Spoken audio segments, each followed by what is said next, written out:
तो चलिए कबड्डी की बात करने के लिए एक बार फिर से मैं जुड़ चुका हूँ आपके साथ। मैं हूँ अंकित और मेरे साथ जब आपको पता है हम टीम जब आते हैं साथ में तो हम बात करते हैं और एनालिसिस काफ़ी टाइम से कर रहे हैं। और मैं और आदिल हमने काफ़ी एनालिसिस किया K7 का और PKL में भी एनालिसिस किया। तो आदिल मेरे साथ जुड़ चुके हैं। आदिल को भी अभी किसी इंट्रोडक्शन की ज़रूरत है नहीं, तो चलिए फटाफट बात करेंगे हम। आज जो टीम हमने पिक करी है उस टीम का नाम है बेंगलुरु बुल्स। ये टीम का जो कोच है वो पहले सीजन से इस टीम के कोच रहे हैं रणधीर शेरावत सर, और कमाल की प्रेस कॉन्फ्रेंसेस में जवाब देते हैं। और इस एक ही टीम के साथ 10 सीजन से लगे हुए हैं, 11वें सीजन में भी उनको रिटेन किया गया। और देखना होगा कि जो लास्ट ईयर की परफॉर्मेंस रही, यानी कि लास्ट एडिशन की जो परफॉर्मेंस रही है PKL 10 की, जहां पर बेंगलुरु बुल्स की टीम ने नंबर 8 पर फिनिश किया था। अब ये देखना है कि आदिल से मैं पूछूंगा भी और आपका भी पर्सपेक्टिव लेना चाहूंगा कमेंट सेक्शन में कि क्या लगता है कि इस बार रणधीर शेरावत सर से क्या एक्सपेक्टेशन होगी बेंगलुरु बुल्स के फैंस की। तो थोड़ा आगे चल के उस पर बात करेंगे, बट पॉसिबली अभी हम जो डिस्कशन करने वाले हैं वो डिस्कशन इस बेसिस पे करने वाले हैं कि कौन कौन से खिलाड़ी रिटेन किए जा सकते हैं और कौन कौन से खिलाड़ी रिलीज किए जा सकते हैं जब भी PKL ऑक्शन होने वाला है। तो आदिल, सबसे पहला मेरे को बताइए कि बेंगलुरु बुल्स के जो कोच है रणधीर शेरावत, वो डेफिनेटली जिस तरह का उनका कोचिंग एक्सपीरियंस रहा है, रिज्यूमे रहा है, क्या एक्सपेक्टेशन है आपकी जब वो नेक्स्ट एडिशन में आएंगे बेंगलुरु के कोच बन के? इस बार भी सेम एक्सपेक्टेशंस है उनके तरफ से, जैसे कि वो हमेशा अपने टीम को मोटिवेट रखते हैं, हारने के बावजूद अपने प्लेयर्स को बैक करते हैं। लगातार अगर अंडर परफॉर्मेंस भी रहता है जिस प्लेयर का, उसको भी बैक करते हैं कि नहीं अगले मैच में अच्छा करेगा, नहीं अगले मैच में अच्छा करेगा। और कहीं ना कहीं वो दिखाई भी देता है प्लेयर्स की तरफ से भी कि वो अपने कोच जैसा उन पर भरोसा दिखाते हैं, तो वो परफॉर्म भी करके दिखाते हैं। तो इस बार भी ऐसी उम्मीद रहेगी कि वो अपने प्लेयर्स को फिर से बैक करेंगे। जो प्लेइंग 7 उनकी रहती है वही दोबारा से प्लेइंग 7 खिलाएंगे।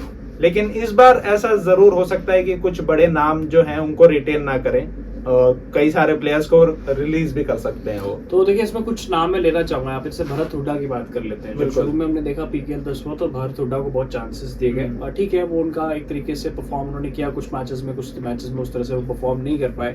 बट सवाल है कि क्या आपको लगता है कि भरत हुड्डा को रिटेन करेगी? बिल्कुल, भरत को बेंगलुरु बुल्स जब तक रणधीर शेरावत सर हैं तब तक वो छोड़ेंगे नहीं उनको। भरत हुड्डा भले ही उनकी परफॉर्मेंस थोड़ी खराब थी, लेकिन उसकी वजह भी ये थी कि उनको इंजरी हो गई थी। इंजरी की वजह से उनकी परफॉर्मेंस थोड़ी खराब हुई। उसके बाद वो कई मैचेस में हमने देखा कि सिर्फ लास्ट मोमेंट में आते थे, लास्ट के 10 मिनट्स में आते थे वो रेड करने के लिए। और उसमें भी कई मैचेस में देखा कि पॉइंट्स भी स्कोर किए हैं। तो मुझे नहीं लगता कि भरत हुड्डा को बाहर निकालेंगे, इस बार भी रिटेन रहेंगे। एक और नाम है यहाँ पर विकास कंडोला। विकास कंडोला की भी थोड़ी डिप देखी गई लास्ट परफॉर्मेंस में, और विकास कंडोला की कुछ सीजन उससे पहले अगर आप जाएंगे तो बहुत अच्छे रहे।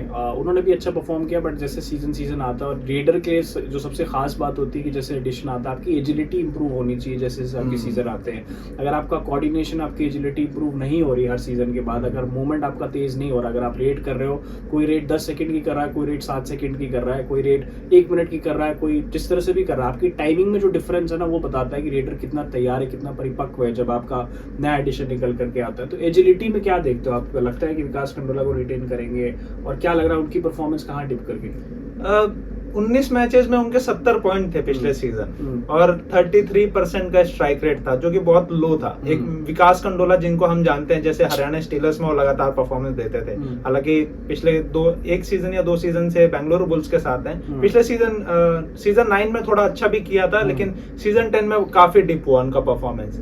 तो इस वजह से मुझे लग रहा है कि इस विकास कंडोला को इस बार रिटेन नहीं करेंगे। अब देखते हैं कि आपको क्या लगता है कि उनको रिटेन किया जाएगा नहीं किया जाएगा। तो थोड़ा एक्सपीरियंस डिफेंडर्स पर बात कर लेते हैं। एक तो वो है जो फर्स्ट सीजन से खेल रहे हैं, सुरजीत नरवाल, और उनसे मिले भी हैं कमाल के इंसान है। सुरजीत सिंह नरवाल, उनका पूरा नाम सुरजीत नरवाल ही है। तो सुरजीत नरवाल की अगर हम बात करें तो सुरजीत नरवाल आपको लगता है? मुझे लगता है वो रिटेन कर लिए जाएंगे। बिल्कुल, इस बार अपना तो बेस्ट उन्होंने दिया है। हाँ, काफी अच्छा उन्होंने किया है। साथ में उन्होंने सुपर टैकल भी लगाए हैं, फिर कुछ एडवांस टैकल भी कर देते हैं, कुछ डैश भी कर देते हैं। उनके डैश अगर आप खास तौर पर देखेंगे जिस तरीके से ओपोनेंट को बाहर करते हैं, आई थिंक वो भी एक बहुत अच्छी उन्होंने एक एलिमेंट ऐड किया अपनी गेम में। अगर मैं बोलूं तो डैश तो वो देखो कई बार देखा है कि वो सिंगल हैंडेडली डैश कर देते हैं किसी भी रेडर को।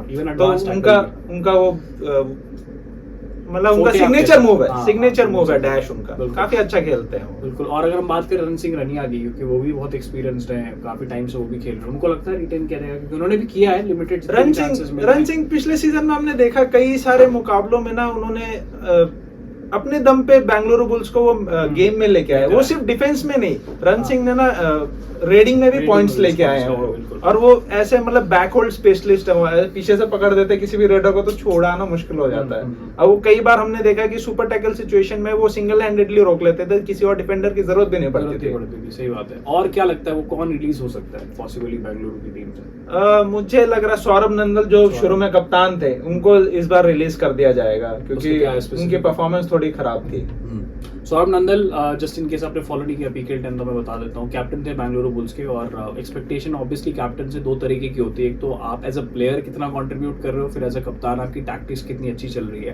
अनफॉर्चुनेटली जो टीम थी जब बुरा खेलती है तो कैप्टनसी, तो जो भी कैप्टनसी होती है जिसके हाथ पास कैप्टन होता है उसको डेफिनेटली सारा प्रेशर बियर करना पड़ता है। बट सौरभ नंदल मुझे भी लगता है कि थोड़ा मुश्किल है कि उनको बेंगलुरु बुल्स रिटेन करे। और कोई लग रहा है आपको कि कोई प्लेयर दूसरी फ्रेंचाइज से आ सकता है बेंगलुरु? क्योंकि हमने पवन की बात करी थी कि तेलुगु से बेंगलुरु में आ सकते हैं, लेकिन प्रॉब्लम ये है कि वो पर्स जो है, जितना अमाउंट वो लेकर आते हैं वो 5 करोड़ है। आई थिंक हमने लास्ट टाइम 5 करोड़ का पर्स 5 करोड़ का पर्स है, तो ऑलमोस्ट 2.5 करोड़ तो पवन शेरावत के ही हो गए। लेकिन अगर रिलीज करेंगे तो फिर कितने में कौन सी टीम खरीदती है वो देखने वाली बात होगी। किसको जरूरत है, मतलब आपको जरूरत भी है कि नहीं। लेकिन मुझे लगता है कि बेंगलुरु बुल्स को जरूरत है एक अच्छे रेडर की जो परफॉर्मेंस दे सके। भरो थोड़ा जरूर ऐसे रेडर हैं जो लगातार परफॉर्मेंस देते हैं, लेकिन वही हमने देखा कि उनकी इंजरी हुई तो उसके बाद से रेडिंग में पॉइंट्स नहीं आ रहे थे बेंगलुरु बुल्स के। और उनको एज अ सपोर्ट रेडर भी आप ग्रो कर सकते हो, जैसे भवानी राजपूत के साथ वो अर्जुन देशवाल वगैरह, तो फिर भी अजीत कुमार भी थे उनमें, अभी अजीत कुमार, उस हिसाब से आप चल सकते हो। अगर हम इस तरह से देखें तो हो सकता है। देखिए जो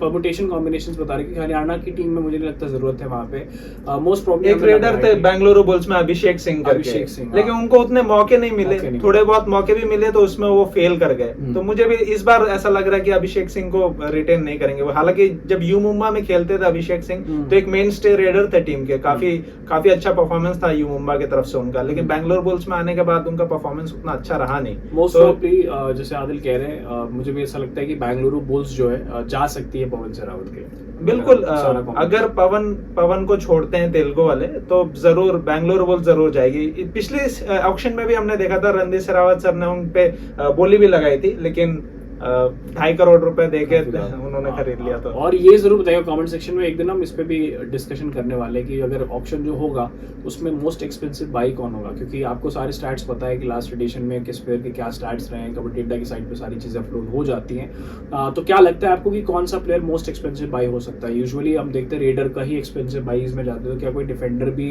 एक्सपेंसिव बाई में जा सकता है? एक बहुत अच्छा डिस्कशन पॉइंट है जिसमें हम लास्ट ईयर के स्टैट्स को एनालाइज कर सकते हैं। यहाँ पर बेंगलुरु बुल्स के बारे में एक और चीज मैं कहना चाहूंगा कि जब सीजन खत्म होने वाला था तो उन्होंने नए रेडर्स को ट्राई किया, जिसमें सबसे ज्यादा इंप्रेस किया था अक्षित ने।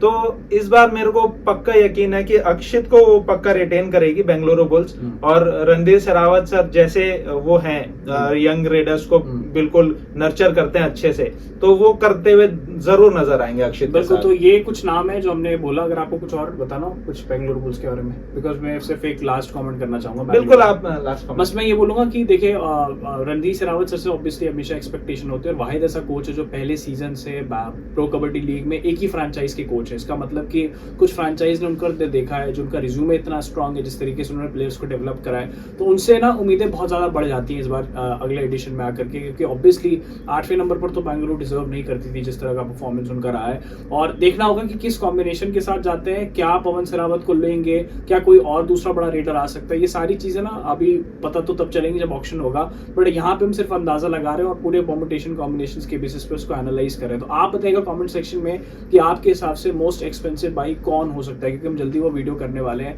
कि कौन सा रेडर, कौन सा डिफेंडर या कोई ऑलराउंडर जो बहुत एक्सपेंसिवली बिक सकता है नेक्स्ट पीकेएल ऑक्शन में। अभी तक तो खबर यही है कि पीकेएल आपका जुलाई से शुरू होगा, और बाकी जो अपडेट्स होगी आदिल और मैं आपको बताते रहेंगे इंटरनल सोर्सेज से जो भी खबरें आती रहेंगी। प्लीज फॉलो करिएगा कबड्डी अड्डा को, क्योंकि इस तरह की डिस्कशन हम जल्दी लेकर आते रहेंगे और थोड़ा अलग तरह का टॉपिक लेकर आते हैं, ताकि हम थोड़ा इंगेजिंग कंटेंट बना सके और थोड़ा ऐसी कॉन्वर्सेशन कर सकें जिसमें हम लोगों को भी इन्वॉल्व कर सकें। तो प्लीज फॉलो करिए कबड्डी अड्डा को। आपसे मिलते हैं next time. Thank you for watching.